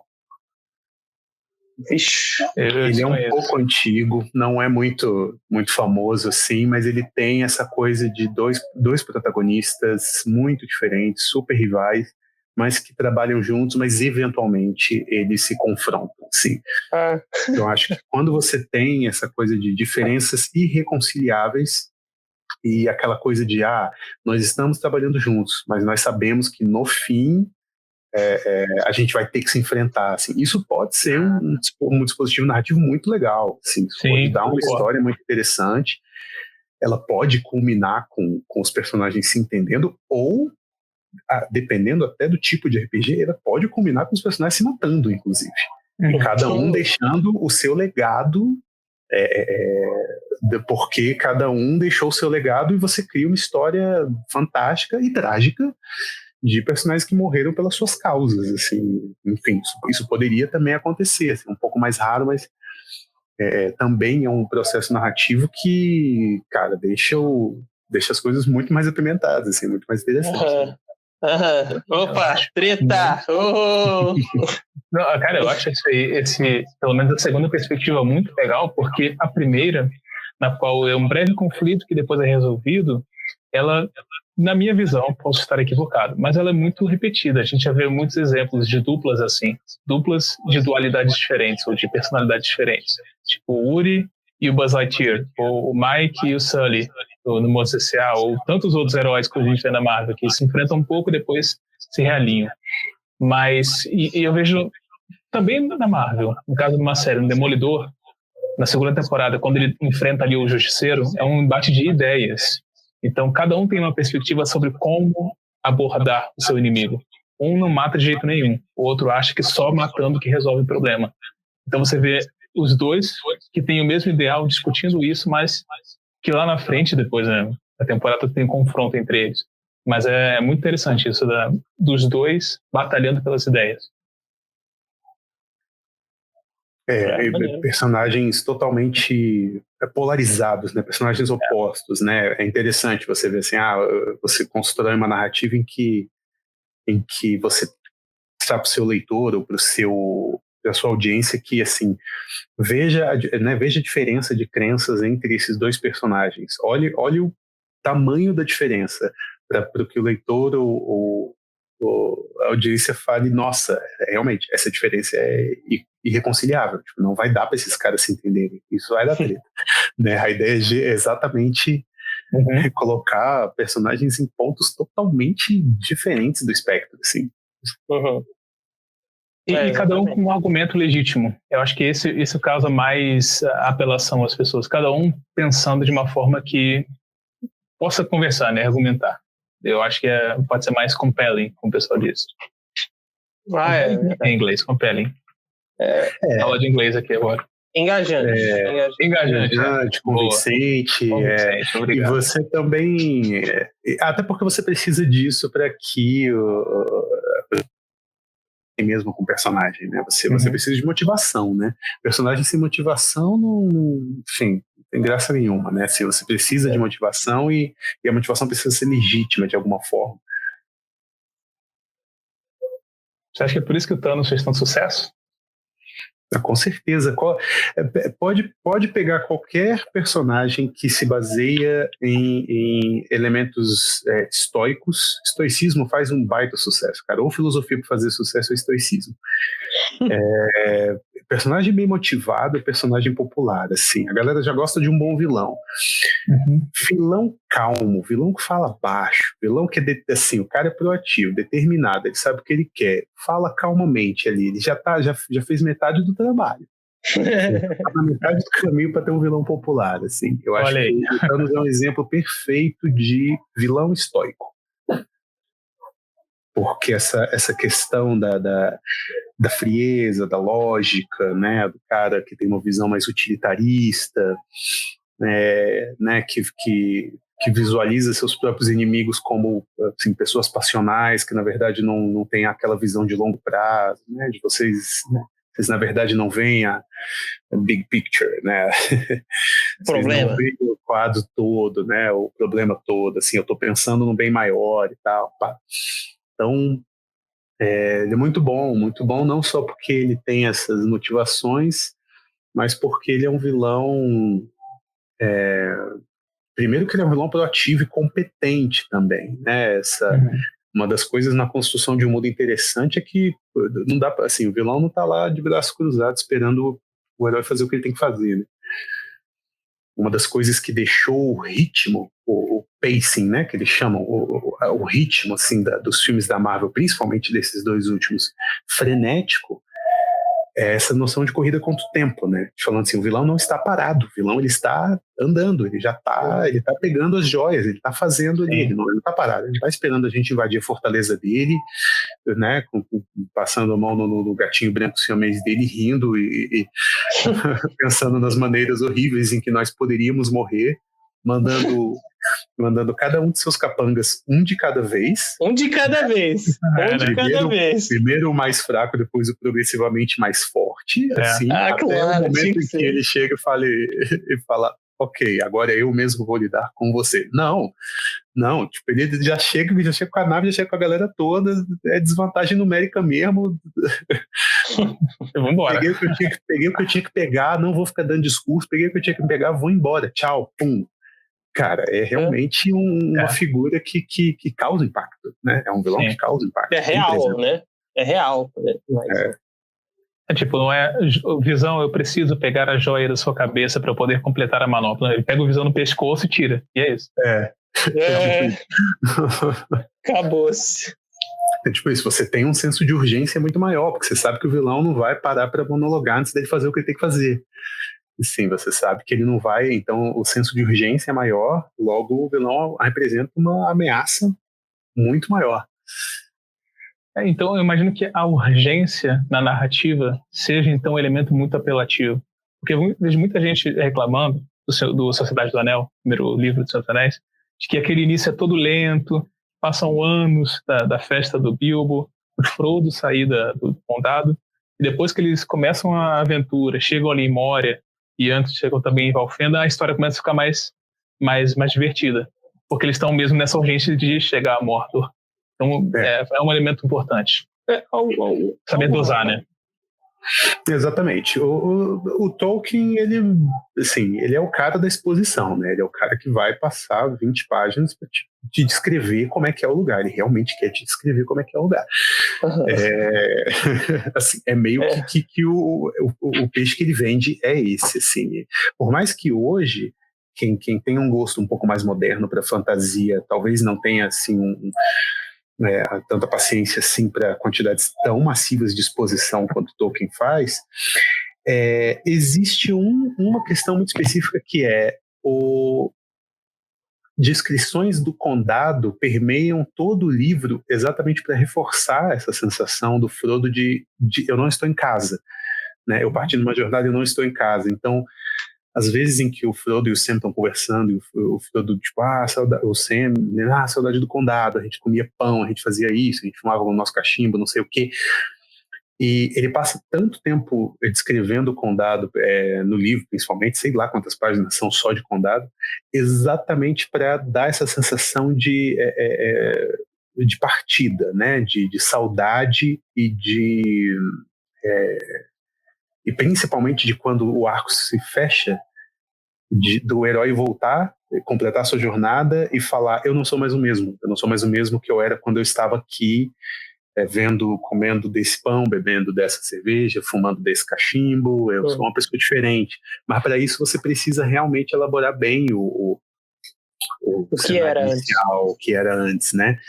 A única questão do Tolkien é que ele vai te falar até como é que era a folha da árvore, né? Ele é esse cara. O cara, ele teve um curso de jardim. Meu Deus do céu. Agora, mas isso que você falou, João Vitor, eu achei interessante porque quando eu comecei a entrar na comunidade de escritores e começar a entrar em grupos de escritores mesmo, eu via que isso é um grande dilema do escritor de fantasia. Uhum. Assim, eu preciso dar ritmo, mas eu preciso explicar como o meu mundo funciona. Então, como é que eu faço? Entendeu? Isso é um dilema que, cara, deixa escritores dados assim no desafio. Assim, Será que eu deixo aquele espacinho pra dar aquela super hiper exposição que nem um anime, ou será que eu bem devagarzinho ou nem faço? Né, foi aquela coisa do será que eu sigo a teoria do iceberg, né, que mostra só o que você tem que mostrar e deixa que o leitor presume que o seu mundo tem mais, né, tem mais para além do nível da água ali que é visível, ainda que você não tenha feito. Um pouco ousado, eu sou um pouco perfeccionista demais, então eu não consigo fazer assim, eu não consigo simplesmente dizer assim, então tem aqui uma ordem de clérigos que adoram um deus do sol aqui, enfim, vamos passar para frente. Não. Agora que eu citei, agora eu vou ter que dizer que quem é esse deus, quem é essa ordem, quando é que ela foi fundada, que roupas esses caras vestem, como é que é o templo dele. Não, agora eu vou ter que fazer tudo. Caraca! Mas isso aí é perigoso, né? Porque aí pode ir profundamente. Mas esse é o meu grande problema. Eu não avanço nas coisas porque elas continuam crescendo para os lados. Eu não consigo andar para frente porque o mundo ele cresce para os lados. Esse é o meu grande problema. Assim, eu perco a linearidade da história porque eu aprofundo tudo. Uhum. Então eu fico com um mundo vasto e uma história que não avança, né? Porque eu fico querendo que tudo tenha um puta de um background, assim, tudo tenha uma grande, né? Então esse é o meu problema, assim, eu reconheço que é um problema, assim, eu tenho que ir lapidando isso, né? Freando esses... Podando, né? Sabendo exatamente onde é que pode, porque Romulo, acontece mais ou menos a mesma coisa, sabe? Comigo, porque assim tem toda um enredo, um background, uma lore. Caramba, só tem só os termos em inglês, ó. Temos aqui, né? Tá. Entendo perfeitamente. Pois é, aí você tem toda a história do negócio.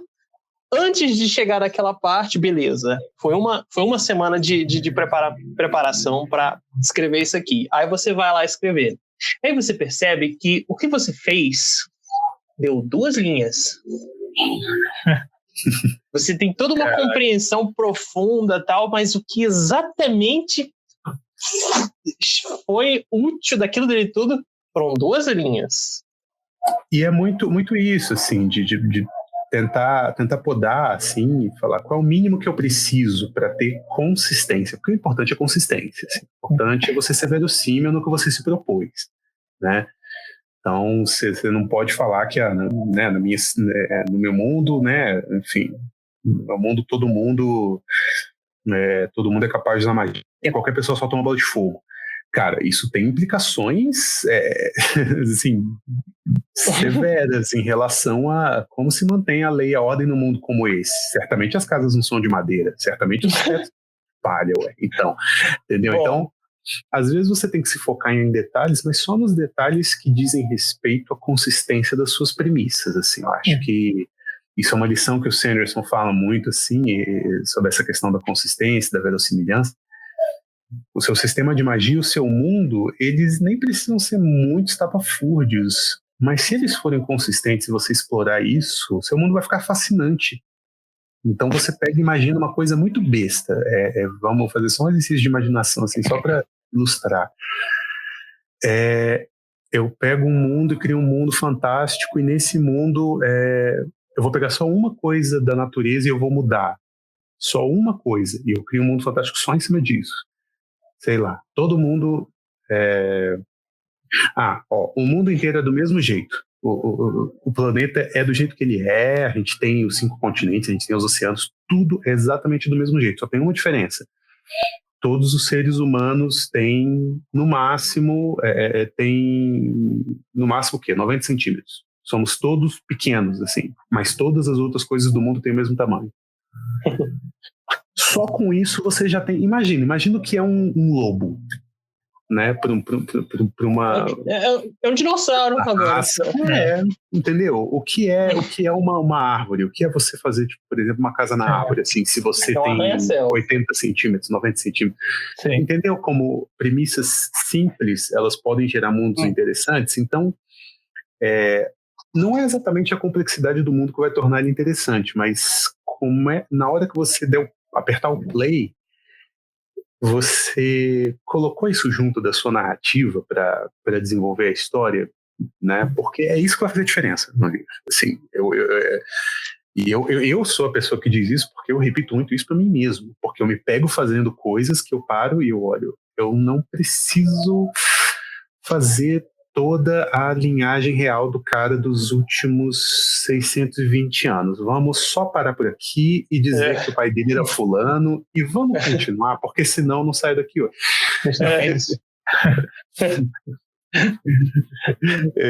Por aí mesmo. Exatamente. E aí é isso. Eu acho que tem mundos que exploram premissas, e aí é disso que a gente fala quando a gente está falando de ficção especulativa, né? Que é aquela ficção que como o mundo seria se...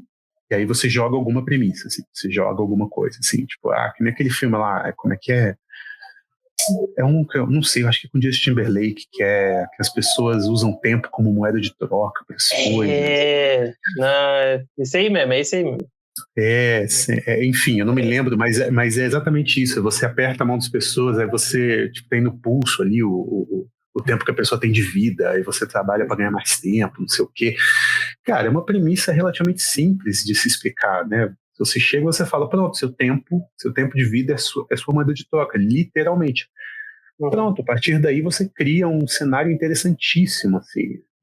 Então, eu acho que na construção do mundo a gente tem sempre que pensar isso, assim, o que impacta, né, na minha narrativa, assim, o que impacta na jornada do personagem, assim.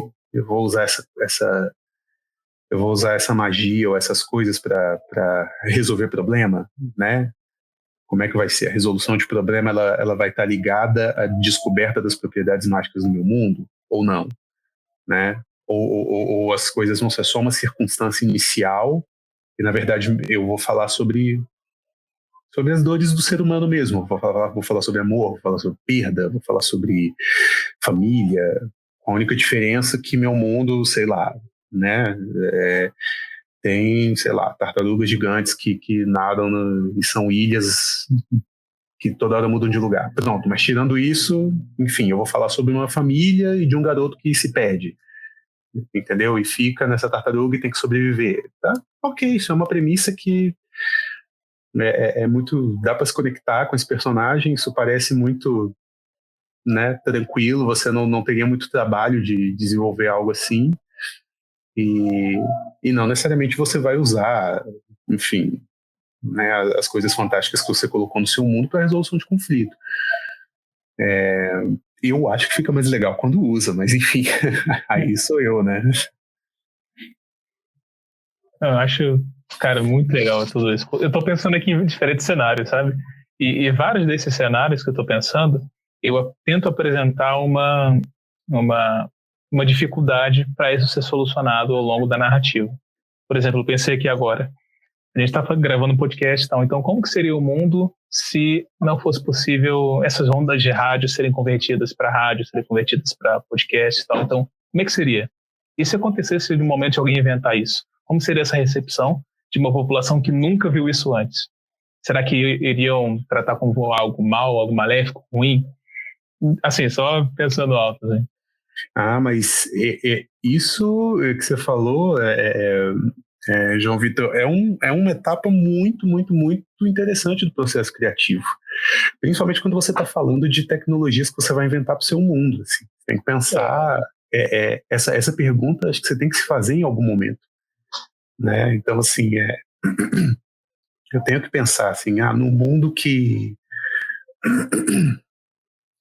mundo em que as pessoas têm acesso à tecnologia X, o que por exemplo, voltando para o Game of Thrones, né? Aí você pega lá a história de Westeros, assim, o dragão, teórico, e em termos técnicos, o cara tem acesso à artilharia aérea. O que vai acontecer? Ele vai ganhar todas as guerras, não é imbatível, não existe, ninguém tem chance contra ele. É um tanque aéreo. É um tanque aéreo. Se você viajar no tempo, você levar com você uma infantaria, com um tanque, com um metralhador, acabou. Ninguém vai, não tem como ninguém disputar com você. Então,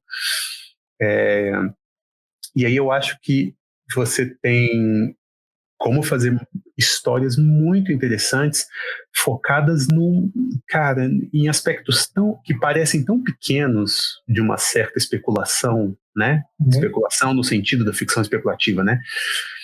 Nesse sentido, por exemplo, que o João Vitor falou em um mundo onde, né, certas ondas eletromagnéticas não teriam como se propagar.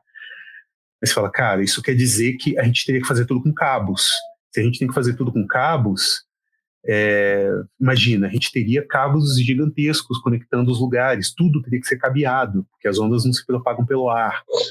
Isso quer dizer que danificar um cabo desse é muito mais fácil, porque hoje você não tem como impedir uma pessoa de mandar uma mensagem ou alguma coisa, porque, enfim, né, as ondas estão se propagando pelo ar. Então, mas se eu tiver como cortar um cabo, fica muito mais fácil.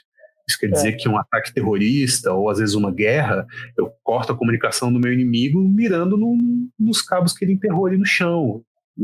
Enfim, a gente já começa a viajar aqui. Sim, exato. Imaginar um cenário que eu falo assim, dá para fazer uma série em cima disso, dá para fazer um livro em cima disso, enfim. Como seria a comunicação entre os continentes? Aí você pode falar, enfim, aí você pode com isso falar sobre, enfim, os horrores da guerra. Você pode falar sobre uma família que se separou, você pode falar sobre, enfim, aí você pode falar sobre o que você quiser, mas você já tem uma premissa interessante, você cria um mundo original, até porque, até onde eu me lembro, essa ideia é boa, eu não vi nada muito parecido com isso em lugar nenhum, assim, cenário pós-apocalíptico em que nenhuma comunicação existe, isso aí tem aos montes, isso aí enfim. Mas eu imagino que uma sociedade que não tenha crescido com essa comunicação extensiva, não tenha muito, né? Exatamente. Você, assim, a nossa dependência de tecnologia, ela é gritante. Não, assim, é fácil notar isso, né? Então, imaginar um mundo em que a gente, de repente, fique sem ela é um cenário que é bem comum, assim, é fácil de achar esse tipo de história. Agora, isso que você falou de, né, você tem tecnologia, você só não tem, por exemplo, as ondas se propagando.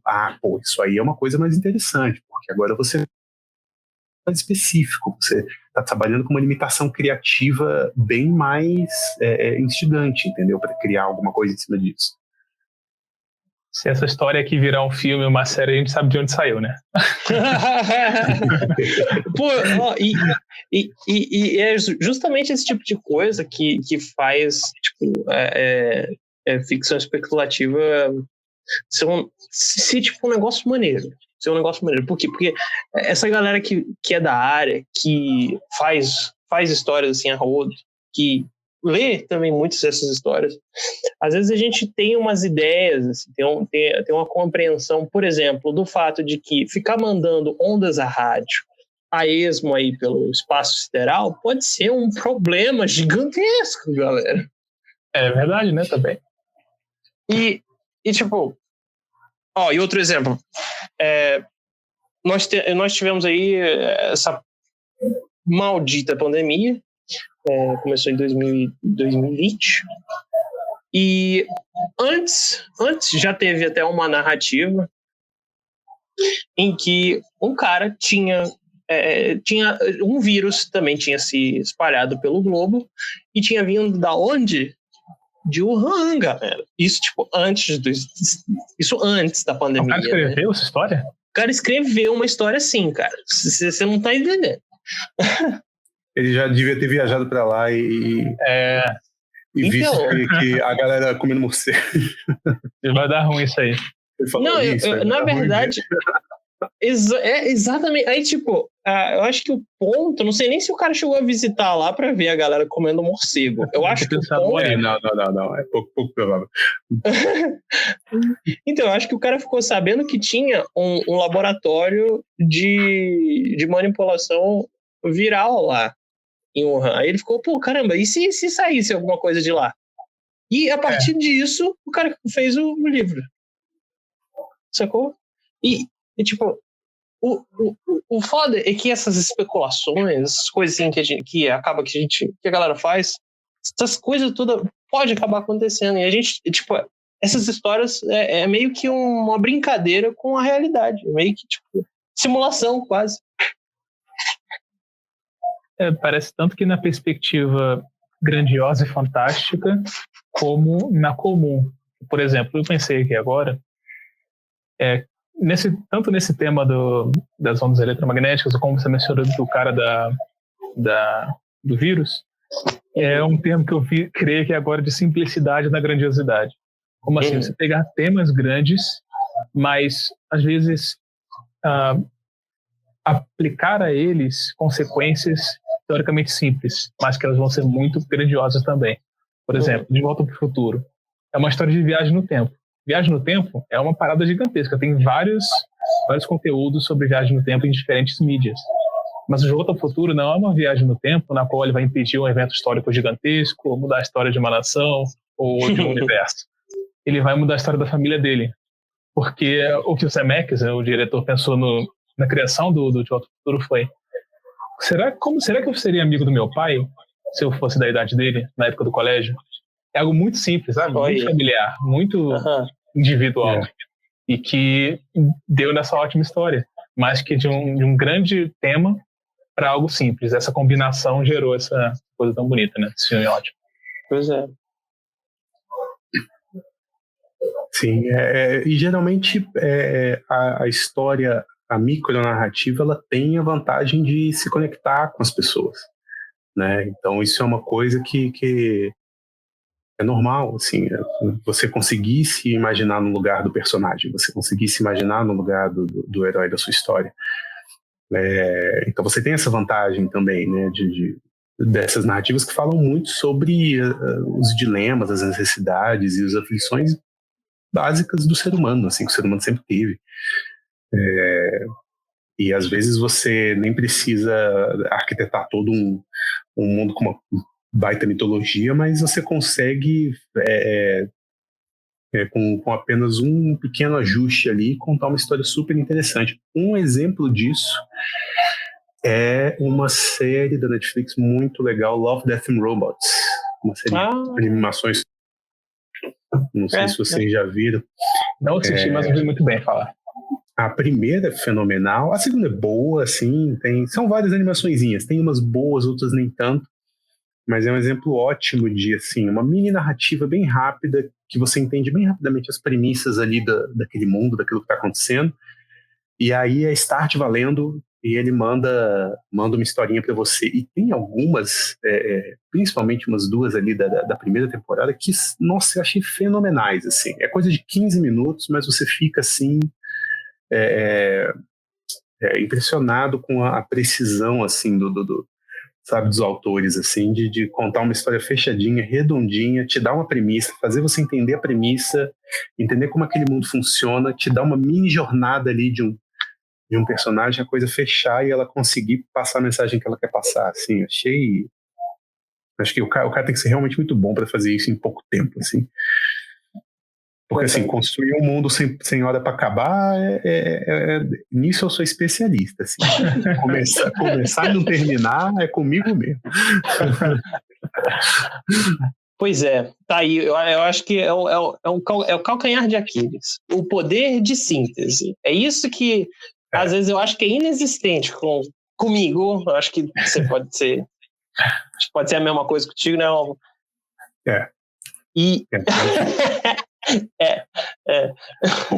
Menos é mais. Geralmente, menos é mais. Geralmente, se você se pergunta, eu posso cortar alguma coisa do meu livro? 99% das vezes a resposta é sim. Corte. Parece que tem muita coisa que é essencial, mas sempre dá para enxugar. Pois é, cara, nossa. E pois foi mais ou menos isso daí que eu falei para mim. Eu vou revisar agora o primeiro livro. Vou revisar, vou enxugar. Eu vou internalizar o poder da síntese e vamos lá.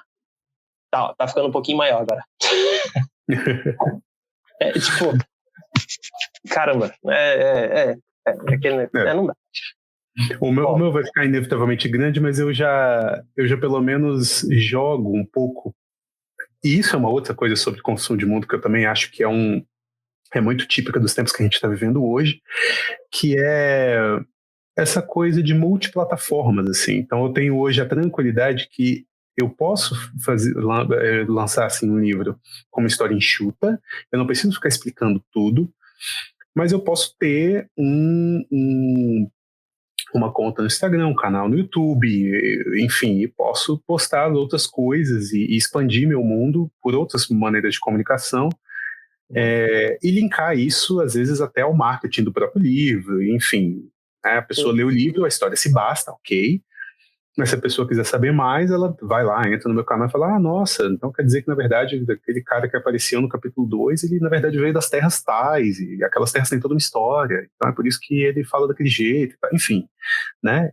E isso hoje é uma possibilidade, né? Na época do Tolkien não era. Assim, ele vai ter que te falar o formato da folha, porque, enfim, não tem um site que ele vai postar isso ou algo assim. Agora, a gente não, assim, os escritores de fantasia hoje, né, eu acho que a gente tem essa possibilidade e eu acho isso um caminho muito interessante a se seguir, assim. Eu realmente pretendo seguir por esse caminho e eu acho que é algo que deve ser aproveitado, assim, essa questão de mídias sociais e você ter várias plataformas e, cara, hoje em dia você cria um site em 15 minutos, cara. Esses ferramentas de criação de sites, assim, super amigáveis, assim, o usuário, assim, você cria um site, cria um blog, cria um canal no YouTube, cria uma conta no Instagram, você vai complementando o seu mundo na direção que você quiser, assim, né? aquela linhagem lá de 600 anos da família tal, se você quiser botar ela lá no teu site, você bota. A pessoa que realmente vai interessada, ela vai lembrar. A J.K. Rowling faz muito isso, né? Nossa, J.K. Rowling faz muito nisso. Nossa Senhora. Ela fala até demais. Queria eu que ela fosse tão boa em fazer isso quanto ela foi boa em escrever os livros, assim. Infelizmente ela não é, assim.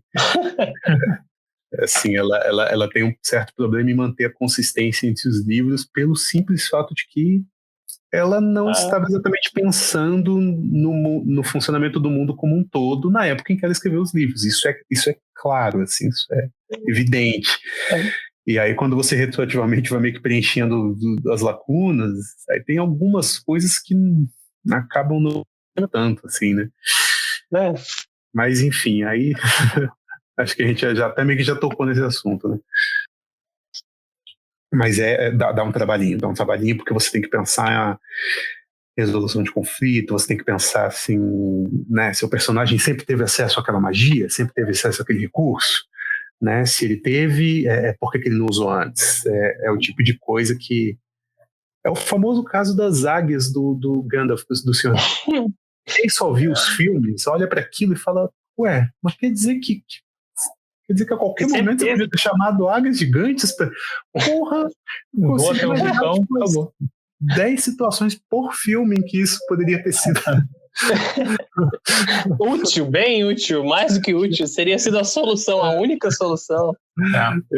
É porque a fanbase já está desenvolvida a ponto de que a maioria das pessoas já né, assim, a galera que lê os livros explica, né, que não é tão fácil assim, não é tão simples assim e tal. Mas, assim, para quem só vê os filmes, é o tipo de coisa que né, que você fala assim, mas porque você nunca entende exatamente quais são as capacidades do Gandalf. Você não sabe exatamente o que ele não pode fazer. Né? Você percebe que ele tem uma certa clarividência, ele tem uma certa precognição, assim, ele tem poderes mágicos, ele tem, mas não, né, você não sabe, né, nunca fica claro assim, tipo, tá, isso ele conseguiria fazer, isso ele não conseguiria fazer, assim, você nunca consegue traçar exatamente uma linha, assim. Isso reforça o aspecto dele como mago, né, ser essa coisa mais misteriosa, mais mística mesmo e tal, pá.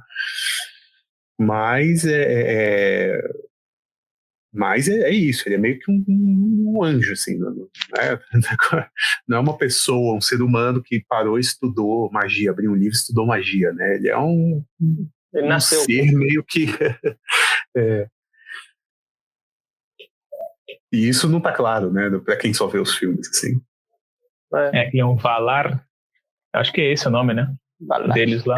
Valar, não é um ser humano, né, assim, eu mesmo quando eu fui assistir Senhor dos Anéis, eu fiquei meio, oxe, caraca, velho, mano, putz, esse mago aí é high level, né, pô, caraca, todo mundo na party fracão, e o mago, tipo, pô, já tá lá na frente já, velho, se o cara quisesse tancar sozinho, tancar. Aí depois é que eu fui entender, não é como se fosse só um homem velho que estudou magia em alguma escola de magia, não é assim que magos funcionam no Tolkien. E aí você fala, tá, beleza, né? Isso não tá claro nos livros, mas assim, dá realmente ele um aspecto diferente, assim, um aspecto, né? Não tem muito essa coisa do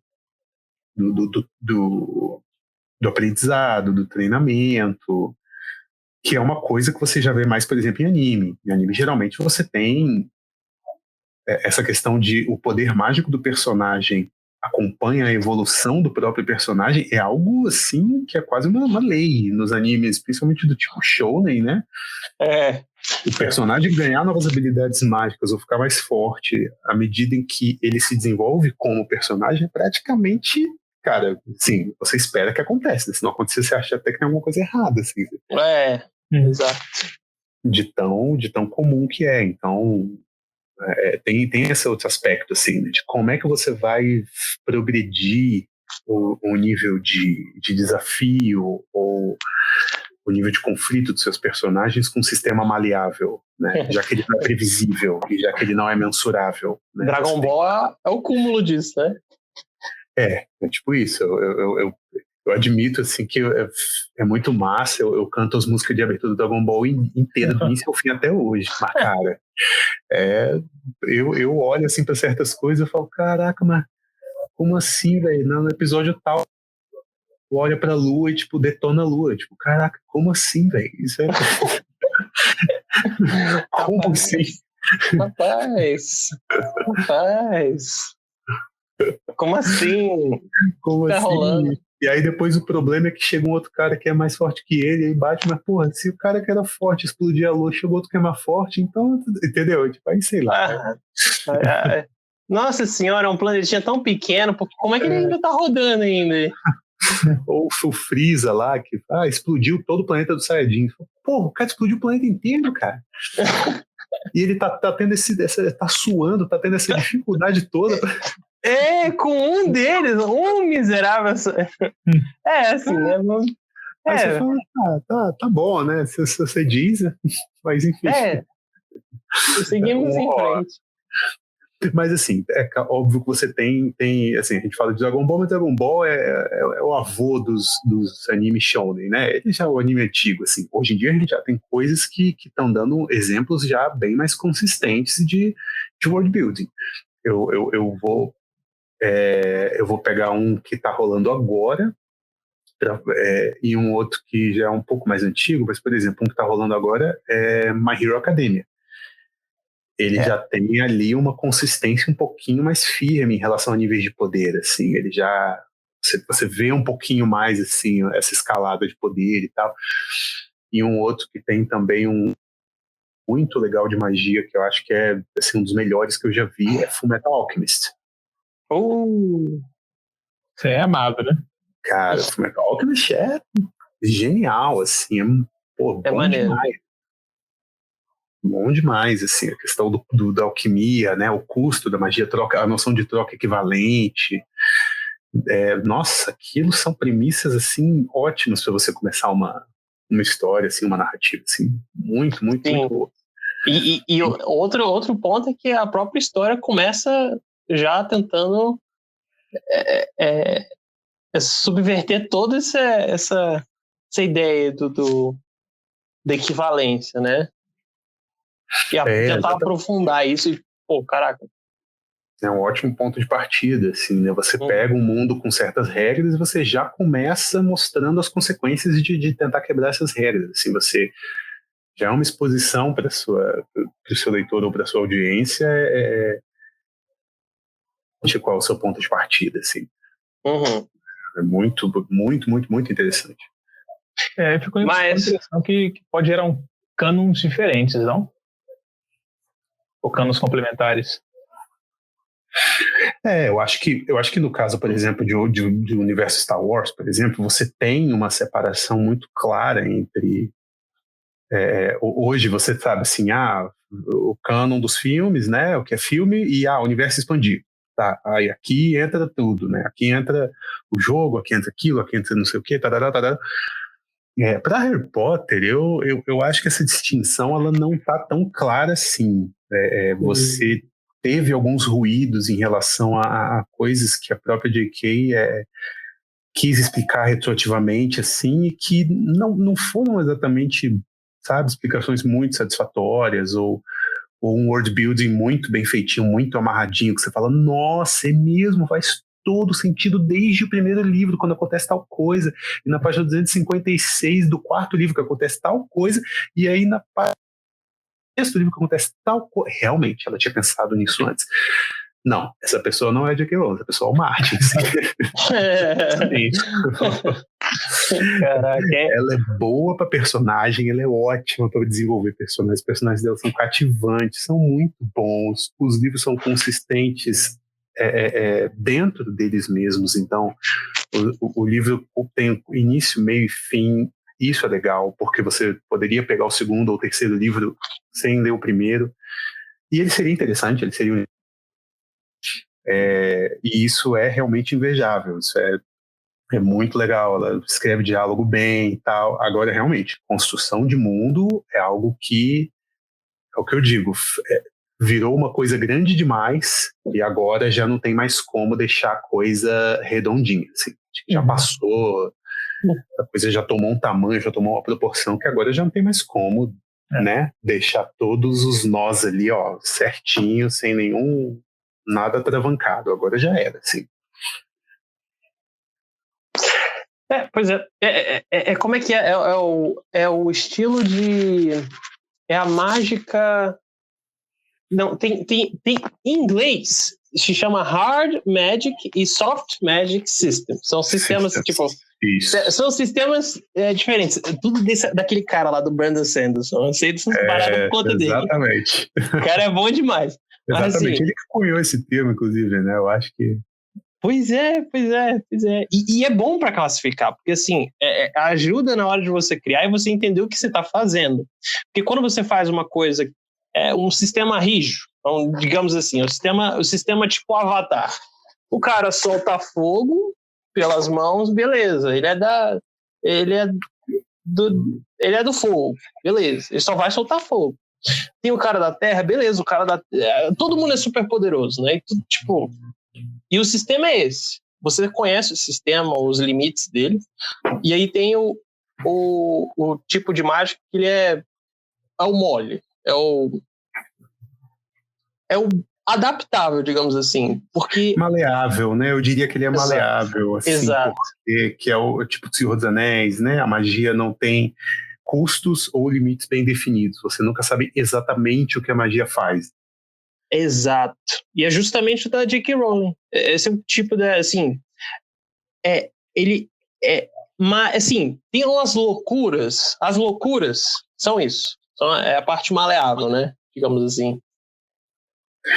Eu acho que tem suas vantagens. Um sistema maleável ele tem suas vantagens. Você não explicar exatamente quais são os custos, quais as consequências da magia, a magia permanecer mágica mesmo, assim, permanecer algo místico, algo misterioso, tem suas vantagens. Assim, você tem como gerar mistério melhor, né? Você tem como gerar aquela sensação de como é que é wonder, né? Assim, você fica maravilhado com alguma coisa. Nossa, que coisa fantástica, tal, tá?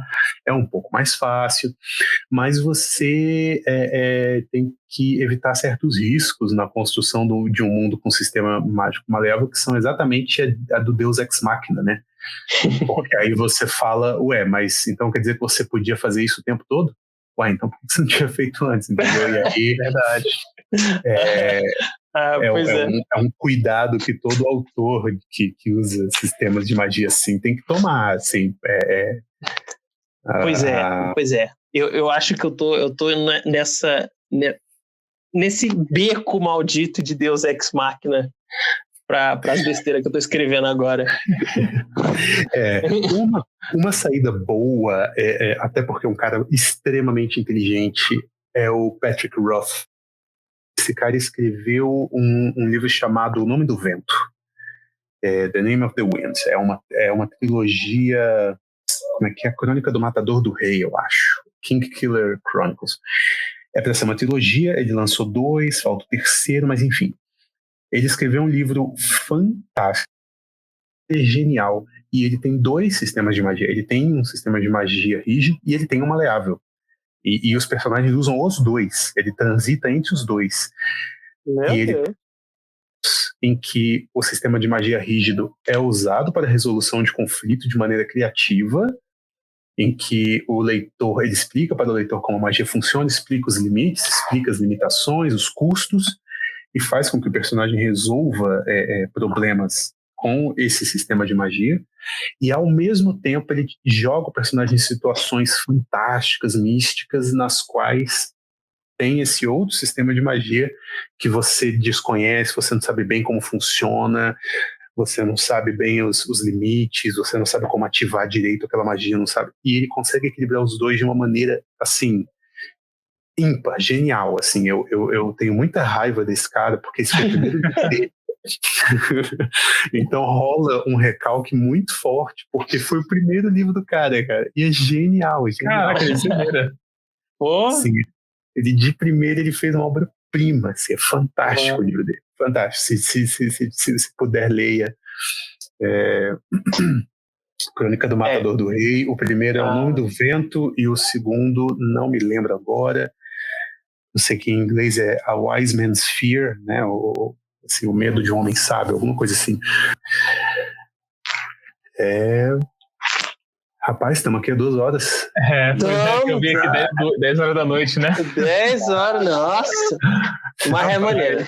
Foi muito, cara, muito bom. Muito, muito bom, cara. Poder tocar tantos temas.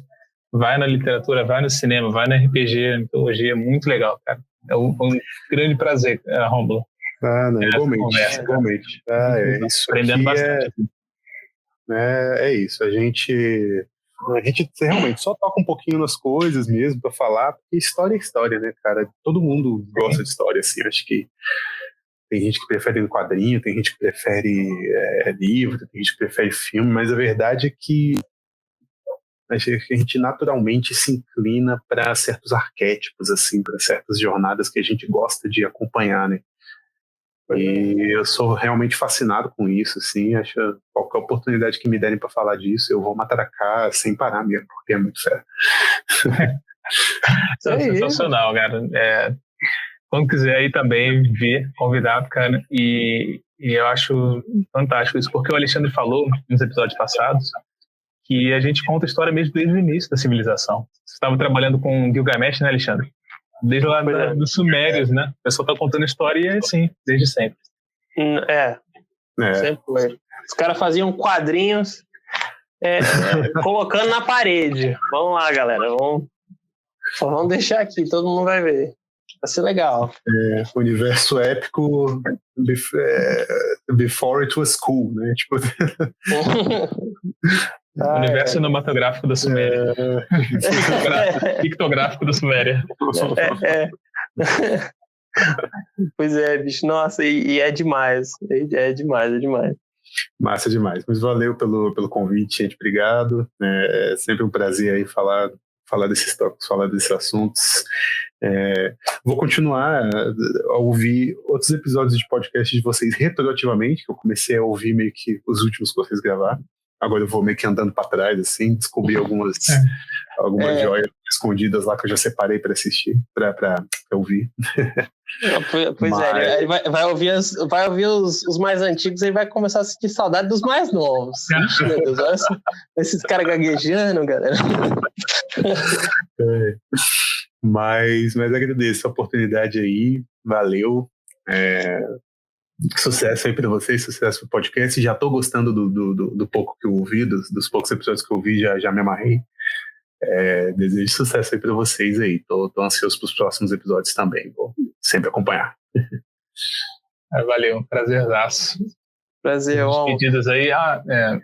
Fala aí o seu Instagram, o pessoal lá te seguir. Isso. Né? Enfim, meu peixe, né? Fazer. Claro, meu peixe. Tem que fazer, cara. Meu Instagram é A Fábrica de Mundos, né? Tudo junto, sem ponto, sem underline, sem nada. A Fábrica de Mundos. E nele tem coisas de RPG, tem as coisas que eu posto, às vezes, do meu mundo, coisas de RPG. E tem um link também para o Word Anvil, que é o site que eu uso para organizar o meu mundo. Então, clicando lá já dá para ver, tem mapa, tem panteão, tem tudo. Para quem é nerd suficiente para curtir essas coisas, é realmente um prato cheio, porque olha, é muita coisa.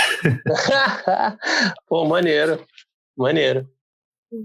Vou dar uma visitada nesse Word Anvil, porque por enquanto eu só tô só nos Excel da vida. Você que é escritor também, eu inclusive te recomendo a depois abrir uma conta lá e testar, viu? Porque é fácil demais de usar e de organizar suas coisas lá. Pois é, bicho. Pois é, meu único pé para trás é que eu já tenho tanta coisa que eu acho que para transferir para lá vai ser um parto gigante. É isso. Mas prazer aí, Romo. Foi boa essa conversa, cara. Foi maneiro. Igualmente, adorei também. Nossa, e falar sobre mundos, criação de mundo, cara, isso é bom demais.